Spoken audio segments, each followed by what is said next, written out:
بسم الله الرحمن الرحیم. سلامونه احترامات درنو دوستانو، هیله لرم ټول به روغ او جوړ او د صحت مجامو کې به پټیږي. قدرمن دکتور لطف الله خیرخوا صاحب لیکي د امریکایانو یو لاسپوڅ راته وایي تاسې چې تښتېدلې موږ ته مو څه پرېښي وو چې اوس موږ ته وایاست څه مو راته پرېښي. لومړی خو موږ تاسې ته د دې پیغور هم نه و درکړی چې پاکستان همدغه ډول بمبارونه کول، تاسې ولې کروز توغندي نه جوړاوه. پر تاسې سوال دا و چې امریکایانو ته مو په امنیتي تړون کې 9 دایمي اډې ورکړي. دا خلک به ستاسې امنیت کله ټینګوي؟ نه د بمبار ځواب وایي، نه یې مخه بندوي. نو دا تړون څه معنا؟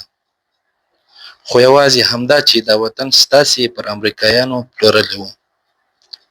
بیا هم دا واوره، مونږ چې وتلو یوازې د ننګرهار په 4مه لواء کې مو درته سلګونه لوانه او سکاډ پرېښي وو. لسګونه دستګاوې یې وې چې له تورخمه لاهور ویشتلی شو. له سلو ډېر چل او 12 دستګاوې مې درته پرېښې وې چې له کرښې څیرمه یې د خیبر مومندو او کورمې چاوڼۍ په مزه تخریبولې. له 300 ډېر زریدار ټانکونه مو درته پرېښي وو. خو ستاسې به یاد وي چې دا هر څه تاسې ډي ډي آر کړل. ستاسې بادرانو به مهمات والوځول او اوسپنې به ویلې کړې. یادېږي مو چې افغانستان مو خلص الا کړ؟ یادېږي مو؟ همداسې که د حقاني صاحب په مرکزونو کې له دې ډېر مهمات نه وو، کم خو بیخي نه وو. کندهار له غټو اسلحو ډک و. خو هغه وخت تاسې تازه د ډالرو په خوند پوه شوي وئ.